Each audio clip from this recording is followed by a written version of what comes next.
Hello বন্ধুরা, গ্রামের রান্না পিয়ালির সঙ্গে সকলকে স্বাগত জানাচ্ছি। আজকে পাঁচ ফোড়ন দিয়ে দুর্দান্ত একটা সবজির নিরামিষ রেসিপি তোমাদের সাথে শেয়ার করব। ভিডিওটা স্কিপ করবো না, প্রথম থেকে শেষ পর্যন্ত দেখার অনুরোধ রইল। তাহলে আমি কীভাবে করলাম চলো দেখে নেওয়া যাক। এখানে পটল নিয়েছি ও আলু নিয়েছি, গাটি কচু আর হাফ পেঁপে। এর সাথে আমি কুমড়ো নিয়েছি আর এই জায়গায় দেখো দুটো ডাঁটা নিয়েছি। এই ডাঁটা কিন্তু আমার রান্নাঘরের পাশেই ছিল, তাই ওই জায়গা থেকে আমি দুটো ডাঁটা নিয়ে এসেছি। এবার প্রথমে সব সবজিগুলো আমি কেটে নিয়ে আসছি, আর কাটার ভিডিওটা কিন্তু তোমাদের সাথে আলাদা করে আমি আর শেয়ার করলাম না, কারণ ভিডিওটা কিন্তু অনেকটাই বড় হয়ে যাবে। বন্ধুরা এখানে দেখো সবজিগুলো কেটে আমি পরিষ্কার জল দিয়ে ধুয়ে নিয়ে এসেছি, আর একবারে কাজটা করে নিলাম, তাহলে আমারও কিন্তু অল্প সময়ে কাজটা হয়ে গেল। এবার আমি কিভাবে রান্না করছি চলো দেখে নেওয়া যাক।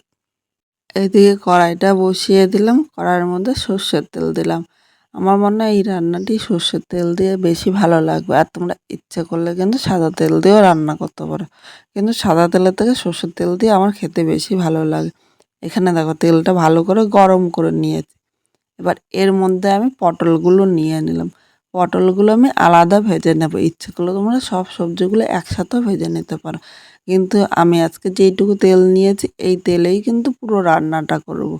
আলাদা করে আমি আর তেল দেবো না। পটলের মধ্যে আমি স্বাদ অনুযায়ী লবণ নিলাম ও প্রয়োজন মতো হলুদ দিয়ে দিয়েছি। এখন নেড়ে চেড়ে এর সাথে মিশিয়ে নেব।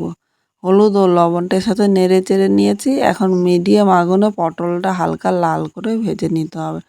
খুব জোরে কিন্তু আগুন দেওয়া যাবে না, তাহলে উপর দিয়ে লাল হয়ে যাবে আর ভেতর দিয়ে কাঁচা থাকবে, তখন খেতে ভালো লাগবে না।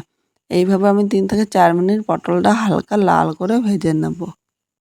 এখানে পটলটা হালকা লাল করে ভেজে নিয়েছে, আর এর থেকে বেশি ভাজবো না, এর থেকে বেশি ভাজলে কিন্তু খেতে ভালো লাগবে না। এবার আমি তুলে নিলাম। দেখো পটলটা কিন্তু খুব অল্প তেলেই ভেজে নিয়েছি। এবার এই তেলটা যেহেতু কালো হয়নি, তাই তেলটা কিন্তু আমি আর ফেলবো না, এই তেলেই রান্না করব। এই তেলের মধ্যে আমি একটা শুকনো লঙ্কা সম্বার দিয়ে দিলাম, একটা তেজপাতা হাফ করে আমি নিয়ে নিলাম। এর সাথে হাফ চামচ আমি পাঁচফোড়ন সম্বার দিয়েছি। 1 সেকেন্ড ভেজে নেব। 1 সেকেন্ড ভেজে নিয়েছি, পাঁচফোড়নে মিষ্টি একটা গন্ধ বেরিয়েছে। এবার এর মধ্যে প্রথমে আমি গাটি কচুগুলো নিয়ে নিলাম, মানে যেই সবজিগুলো একটু শক্ত সব সবজিগুলোই কিন্তু এখন আমি নিয়ে নেব। এরপর এর মধ্যে আলু ও ডাঁটাটা নিয়ে নিলাম। এখানে দেখো কুমড়োটা কিন্তু আমি পরে দেবো, কারণ একসাথে দিলে কুমড়োটা কিন্তু তাড়াতাড়ি গলে যাবে, আর একদম গলে গেলে খেতে কিন্তু ভালো লাগবে না। এবার এই সবজির মধ্যে আমি স্বাদ অনুযায়ী লবণ নিয়েছি। এখন লবণটা নেড়ে চেড়ে সবজিগুলো 3 থেকে 4 মিনিট হালকা লাল করে ভেজে নেব। সবজিগুলো যতক্ষণ না নরম হচ্ছে ততক্ষণ কিন্তু এর মধ্যে হলুদ দেবো না। হলুদ দিলে ভাজার কালার চলে আসবে আর খেতে একদম ভালো লাগবে না। লবণটা নেড়ে চেড়ে মিশিয়ে নিয়েছি। এবার ঢাকা দিয়ে 2 থেকে 3 মিনিট মিডিয়াম আগুনে হালকা লাল করে ভেজে নেব। 3 মিনিট পর ঢাকনিটা তুলে নিলাম। মাঝে একবার ঢাকনি তুলে আমি নেড়ে চেড়ে নিয়েছি, নাহলে কিন্তু এক পেটই সেদ্ধ হতো আর অন্য পেটটা শক্ত থাকতো, তাই নেড়ে চেড়ে নিলে 2 পেটই সমানভাবে সেদ্ধ হয়ে যাবে। এখন আবার নেড়ে চেড়ে নিলাম। এবার এর মধ্যে আমি যে কুমড়োগুলো ছিল সেই কুমড়োগুলো আমি নিয়ে নিলাম।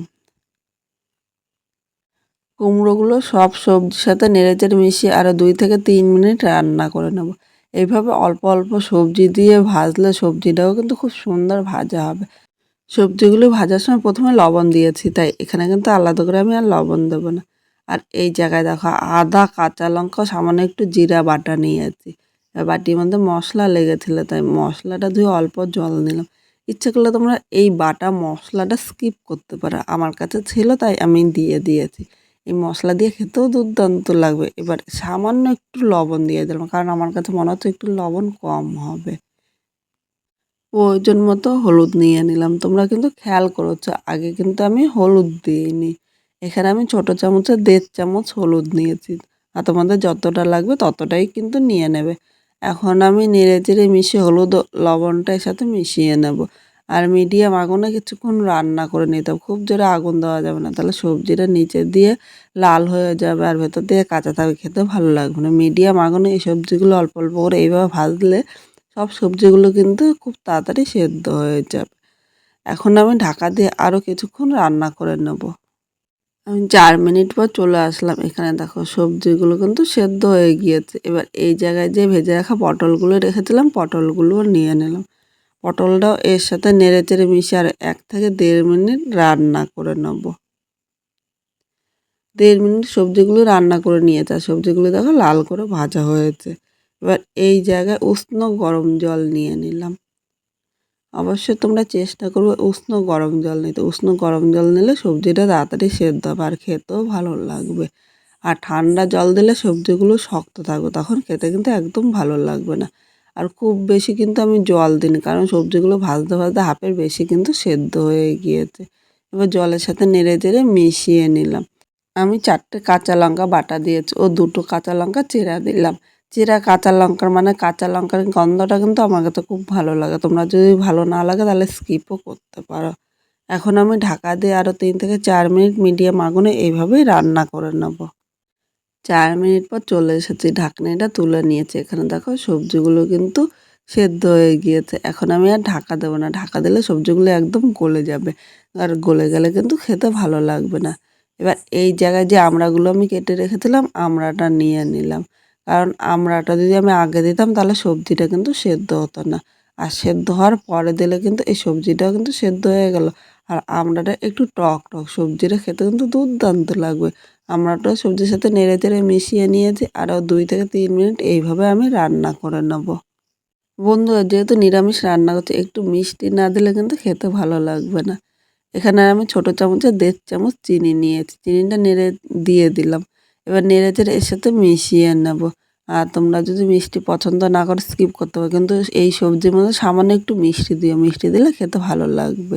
এবার আরও 2 মিনিট রান্না করে নেব। এখন ঢাকা দেবো না, এইভাবে রান্না করে নেবো। আর চিনিটা কিন্তু তাহলে গলে গিয়ে সব সবজির সাথে খুব সুন্দরভাবে মিশে যাবে।